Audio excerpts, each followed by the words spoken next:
નમસ્કાર, આપ જોઈ રહ્યા છો ન્યૂઝ 18 ગુજરાતી। હું છું આપની સાથે દીપા શર્મા। મહત્વપૂર્ણ સમાચાર મહેસાણા જિલ્લાથી, જ્યાં ઊંઝા માર્કેટ યાર્ડમાં આજે વરિયાળીના અધધ ભાવ બોલાયા છે। નવી વરિયાળીના મુહૂર્તમાં 20 કિલોના 42,000 ભાવ બોલાયા। ઊંઝા માર્કેટ યાર્ડમાં નવી વરિયાળીની આવક થઈ છે। નવી વરિયાળીની શરૂઆત થતા વેપારીઓએ ઊંચી બોલી લગાવી હતી। ઊંઝા માર્કેટ યાર્ડમાં મધ્યપ્રદેશથી પણ ખેડૂત પોતાની વરિયાળી લઈને આવ્યો હતો। નવી સિઝનની વરિયાળીની શરૂઆત થતા મુહૂર્તમાં ઊંચો ભાવ બોલાયો। વરિયાળીનો સામાન્ય ભાવ 20 કિલોનો 4,000 આસપાસ છે, જ્યારે આજે મુહૂર્તમાં 20 કિલોનો 42,000 ભાવ બોલાયો હતો।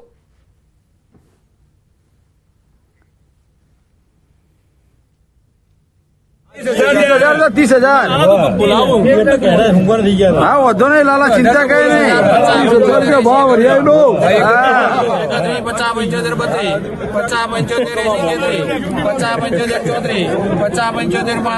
बीसी नो फोटो लेवा दे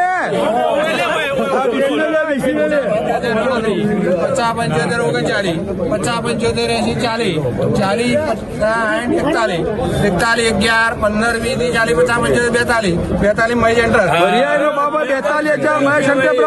આજે આ નવી વરિયાળી ઊંઝા માર્કેટ યાર્ડમાં પહેલી વખત માલ આવ્યો છે અને આજે નવી વરિયાળીનું મુહૂર્ત થયું છે અમારે ત્યાં।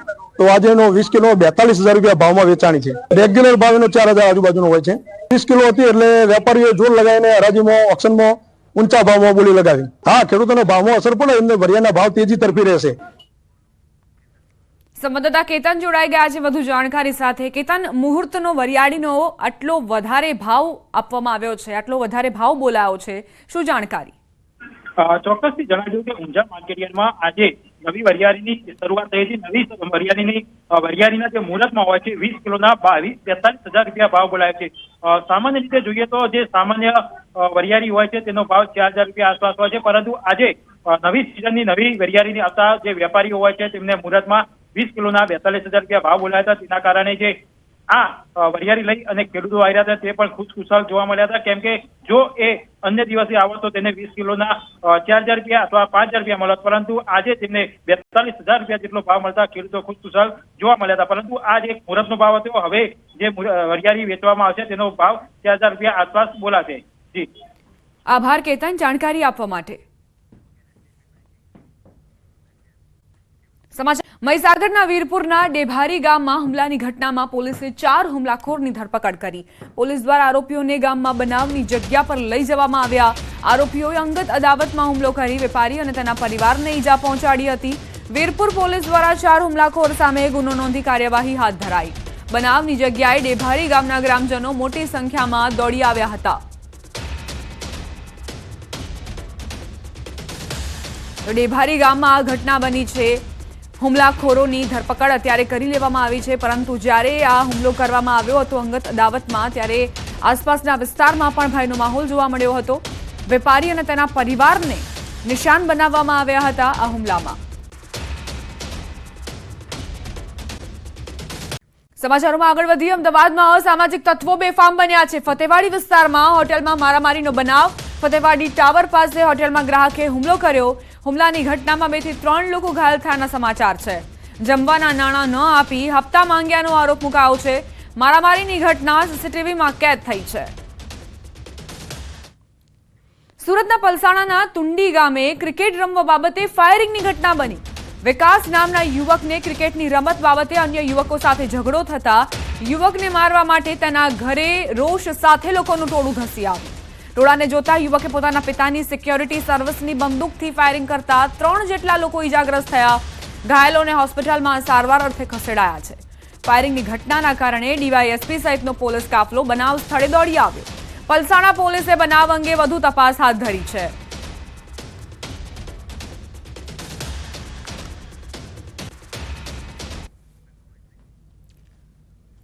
દ્વારકેશ સોસાયટીમાં ક્રિકેટની રમત બાબતે બબાલ થઈ। યુવકે બબાલ કરતા જ અન્ય યુવકો સાથે પણ માથાકૂટ થઈ હતી। રાજ્યની અલગ અલગ 4 તસવીરો તમને દર્શાવી રહ્યા છીએ। એ જોઈને જ તમે અંદાજ લગાવી શકો છો કે કઈ રીતે ગુનેગારો બેફામ બન્યા છે। મહીસાગરની જો વાત કરીએ તો મહીસાગરમાં વેપારી પર હુમલાની ઘટના બની, પરિવારને પણ નિશાન બનાવવામાં આવ્યો। આ તરફ ગીર સોમનાથમાં મહિલા પર જીવલેણ હુમલો કરવામાં આવ્યો, જેનો વિડીયો વાયરલ થતાં જ પોલીસ એક્શનમાં આવી અને ઘટના સ્થળે પહોંચીને તપાસ શરૂ કરી। આ તરફ કચ્છની વાત કરીએ, જ્યાં યુવતી પર તલવારના ઘા ઝીંકીને હુમલો કરવામાં આવ્યો, યુવતીની હત્યા કરવામાં આવી। અને ત્યારબાદ અમદાવાદની વાત કરીએ તો ફતેવાડી વિસ્તારમાં પણ કઈ રીતે અસામાજિક તત્વોનો આતંક જોવા મળ્યો।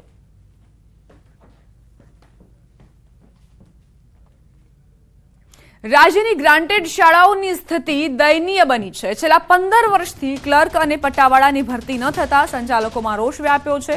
શાળા સંચાલક મંડળના પ્રમુખે દાવો કરતા કહ્યું કે રાજ્યની 70% શાળાઓમાં પટ્ટાવાળા અને ક્લર્કની અછત છે। રજૂઆત છતાં ભરતી ન કરાતી હોવાનો તેમણે આક્ષેપ કર્યો। વધુમાં સ્કૂલોની કથળતી હાલતને લઈને ગ્રાન્ટેડ સ્કૂલોમાં ગ્રાન્ટની રકમ વધારવા માંગ કરી, તો જ્ઞાન સહાયક શિક્ષકોના સ્થાને સ્કૂલોમાં પ્રવાસી શિક્ષકો આપવા શાળા સંચાલક મંડળે માંગ કરી।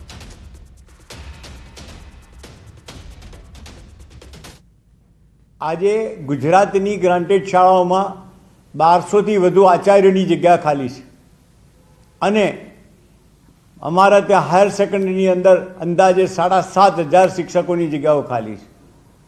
માધ્યમિકની અંદર 10,000 કરતાં વધારે શિક્ષકોની જગ્યાઓ ખાલી છે। તો બિન શૈક્ષણિકમાં ક્લાર્ક અને પટાવાળા એની ભરતી 2009થી નથી થઈ।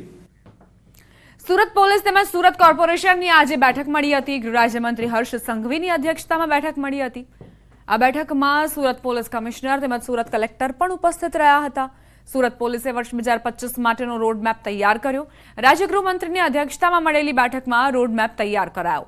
નવા વર્ષથી સુરતીઓએ ટ્રાફિકના નિયમોનું ચુસ્ત પાલન કરવું પડશે, નહીં તો કડક કાર્યવાહી થશે। શહેર પોલીસ કોર્પોરેશન સાથે સંકલન કરી કાર્યવાહી કરશે। સુરત શહેરમાં હેલ્મેટ માટે 45 દિવસનું અભિયાન ચલાવવામાં આવશે। બાદમાં જે હેલ્મેટ નહીં પહેરે તેની સામે કડક કાર્યવાહી થશે। સુરત પોલીસ કમિશનરે જણાવ્યું કે સિગ્નલને કારણે અકસ્માતોમાં ઘટાડો થયો છે।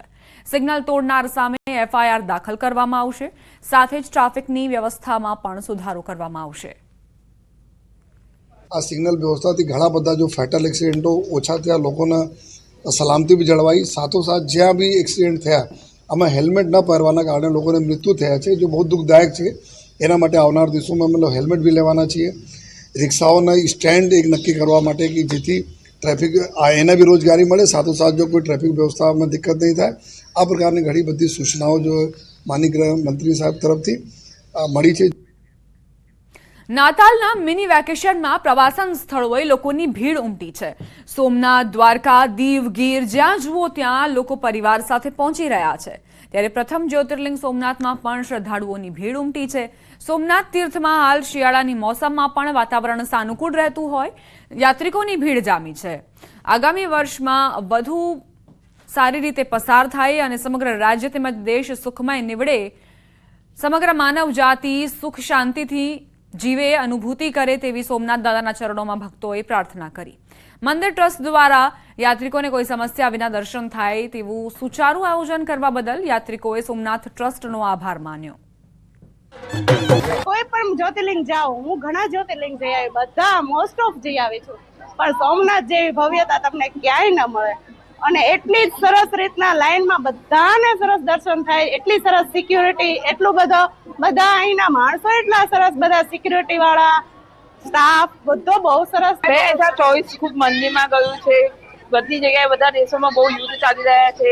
એ યુદ્ધને શાંતિ થાય અને 2025 સારામાં સારું બધા સમગ્ર વિશ્વ માટે સારામાં સારું નીવડે એવી ભગવાનને આશા કરવા આવ્યા છે। ભગવાનની બસ મૂર્તિ જોઈને બસ एकदम मन ने शांति થઈ, બહુ જ આનંદ મળ્યો। यहाँ का माहौल, दर्शन बहुत अच्छा है और इतना मन खुश हो गया दर्शन करके कि अब मन कर रहा है कि हर बार आए इधर ज्योतिर्लिंग के दर्शन करने।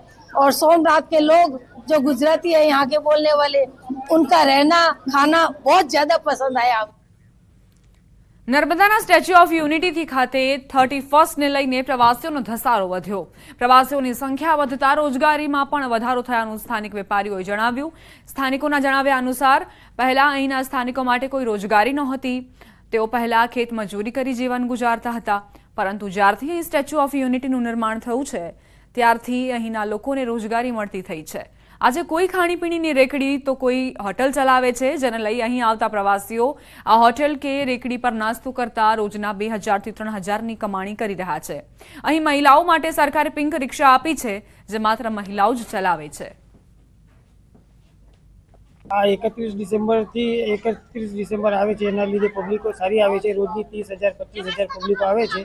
ધંધો બી સારો ચાલે છે અને એમાં અમારી 1500ની કમાણી થાય છે. અમને બહુ સારું લાગ્યું છે આ વસ્તુ કે આ એક રોજગાર અમારા માટે બની ગયો છે અને આમાં અમારું ગુજરાન ચાલે છે. એના માટે અમે તો પ્રધાનમંત્રી સાહેબને બહુ બહુ આભાર છે. પબ્લિક પણ સારી ઉમળે છે. અત્યારે 31ના હિસાબે આજની પબ્લિક 50,000ની ઓનલાઈન બુકિંગ છે, ઓફલાઈનનો આપણે આઈડિયો નથી. કરવું પણ વધારે છે, ત્યાં વ્યવસ્થા પણ સારી છે, સાફ સફાઈ પણ વધારે સારી છે. 31ની ઉજવણીને લઈ લોકો ગોવા સહિતના સ્થળોએ ફરવા જતા હોય છે, પરંતુ છેલ્લા કેટલાક વર્ષોમાં ગુજરાત અને મહારાષ્ટ્રમાંથી ફરવા જતા પ્રવાસીઓની પહેલી પસંદ દમણ બન્યું છે. સંઘ પ્રદેશ દમણ છેલ્લા 5 વર્ષમાં પ્રવાસન ક્ષેત્રે ઘણું જ વિકાસ પામ્યું છે. બજેટ ફ્રેન્ડલી હોટેલ્સ અને વિવિધ પ્રવાસન આકર્ષણોના કારણે લોકોનો ધસારો વધ્યો છે. વર્ષના છેલ્લા દિવસને ઉત્સાહથી અલવિદા કહેવા અને નવા વર્ષની ઉજવણીથી આવકારવા પ્રવાસીઓ થનગની રહ્યા છે. હાલ દમણ નવા વર્ષને લઈને ધમધમી ઉઠ્યું છે.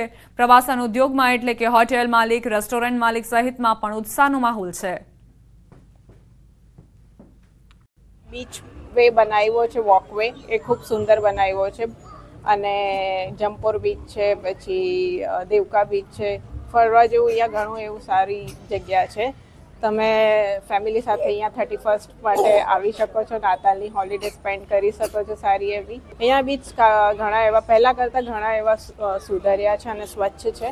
बॉम्बे थी 6 जनवरी और 31 दिसंबर आ रहा है, उसके लिए हमारे होटल वालों ने, सब उद्योग होटल एंड रेस्टोरेंट वालों ने बहुत अच्छी तैयारी की हुई है. सब सेगमेंट के पीपल के लिए, हर एक के पॉकेट को जो सूट करे, हर सेगमेंट के लोग यहाँ पे आके अपने अपने लेवल पे एंजॉय कर सकते हैं. રોકાઈશું એક નાનકડા વિરામ માટે. આપ જોતા રહો ન્યૂઝ 18 ગુજરાતી.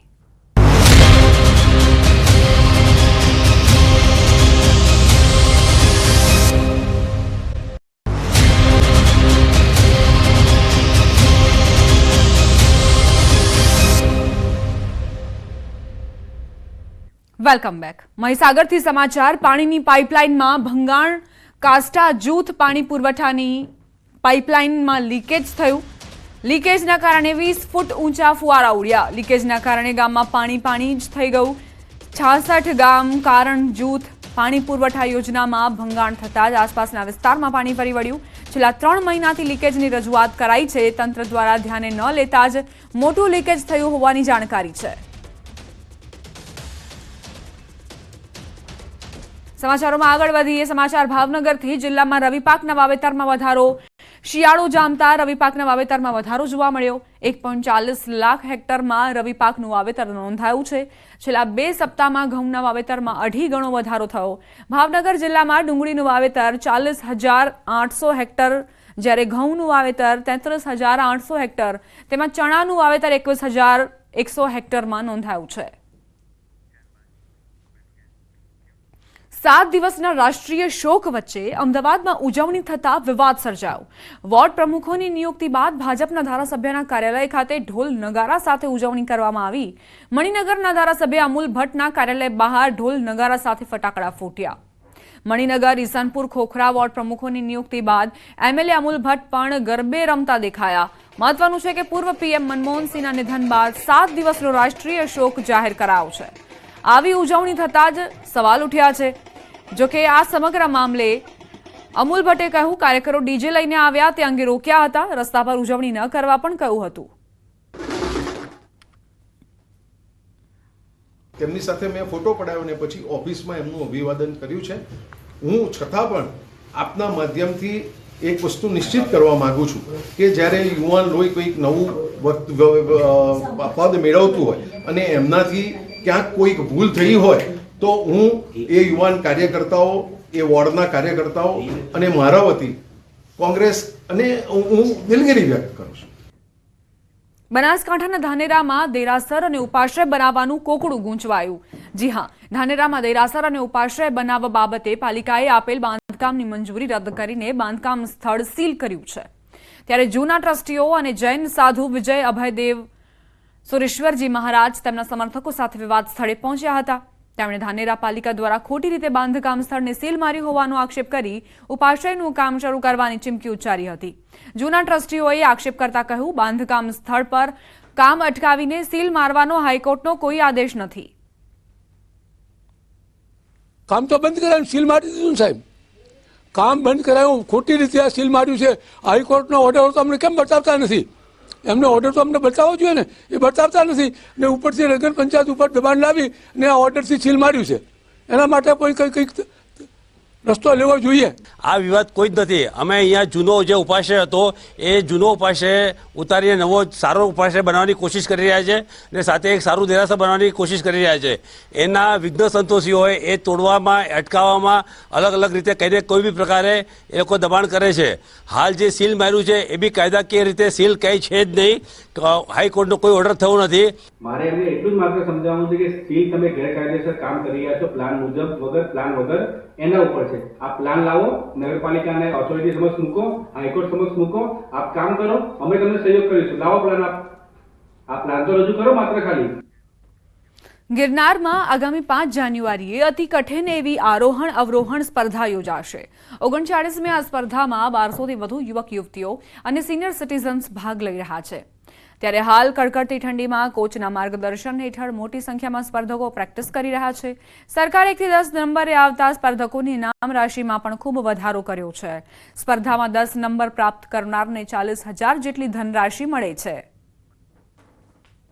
અમારી ગિરનારમાં છે ને જે રનિંગ બહુ જોખમી છે પગથિયાને ઉતરવામાં, તો એનું જે સર્ટિફિકેટ છે એ સરકારને અમે તંત્રને વિનંતી કરીએ છીએ કે અમને માન્ય રહી તો અમને એનો કંઈ ફાયદો થાય. ગયા વખતે હું રમી હતી ગિરનાર, હું ટોપ 10માં હતી ને આજુ વખતે મારી એવી ઈચ્છા છે કે હું ટોપ 10માં આવું અને એવી તૈયારી કરીશ, એવી મહેનત કરીશ કે હું ટોપ 10માં આવી શકું. સ્પર્ધકો પણ એવા છે, તો ગયા વખતે દર વખતે કરીને આ વખતે જોઈને તો કોમ્પિટિશન પણ એવી ટફ થવાની છે. અને અમારા જે સ્ટુડન્ટ છે અમે એને ગ્રાઉન્ડ વર્કથી શરૂઆત કરાવી છે. પહેલાં ગ્રાઉન્ડની અંદર અમે લોંગ રનિંગ કરાવી છે, અથવા તો સેન્ટ રનિંગ કરાવી છે, અથવા તો હિલ રનિંગ કરાવી, અને ત્યારબાદ ગિરનારની એના સ્ટેપ બાય સ્ટેપ પ્રમાણે જે શેડ્યુલ હોય એ પ્રમાણે અમે પ્રેક્ટિસ કરાવી છે. આ 1207 ફોર્મમાં વાત કરીએ તો સિનિયર ભાઈઓ માટે 558ની સંખ્યા ગિરનારને સર કરવા માટે આવનાર છે. સિનિયર બહેનો માટે 149 બહેનો આ સ્પર્ધામાં ભાગ લેવા આવનાર છે. જુનિયર ભાઈઓમાં 366 ભાઈઓ આવનાર છે, તેમજ જુનિયર બહેનોમાં 134 જેટલી બહેનો આ સ્પર્ધામાં ભાગ લેવા આવનાર છે. આ સાથે જ બુલેટિનમાં અત્યારે બસ આટલું જ. વધુ અપડેટ્સ માટે આપ જોતા રહો News 18 ગુજરાતી.